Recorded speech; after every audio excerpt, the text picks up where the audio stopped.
আমি জাস্ট দু একটা আমার পার্সোনাল এক্সপিরিয়েন্স বলছি যে আমার অফিসে একদিন ধরেন তিনজন আসলো অনেক আগে, এক অফিস থেকে ইন্সপেক্টর আসলো, সে এসে নানান ধরনের কাগজপত্র চাইতে রইল। তো এবং আমার লোকদেরকে হুমকি দিতে রইল, এই কাগজ দাও, ওই কাগজ দাও, এই কাগজ দাও। তো অনেকক্ষণ পরে আমি ওই লোকটাকে, একজনকে ওদের লিডারকে ডাকলাম। আমি বললাম যে আপনি যে এত কাগজ চাচ্ছেন, আপনি তো চিঠি দিয়ে আসেন নাই। ও বলে না স্যার, আমার অথরিটি আছে, আমি আপনার কম্পিউটারে পেন ড্রাইভ দিয়ে সব কম্পিউটার সব জিনিসও নিয়ে যেতে পারবো। আমি বললাম আপনি চিঠি দেখান।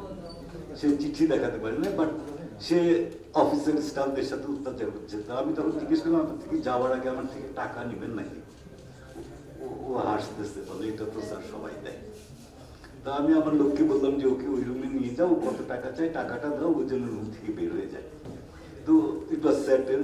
বের হওয়ার আগে সে নামাজ পড়তে চায়, আমার লোককে বলে নামাজ পড়তে, আমার রুমের ভিতর দিয়ে সে নামাজ পড়তে গেল। তা আমি বললাম যে আমার জন্য একটু দোয়া করেন।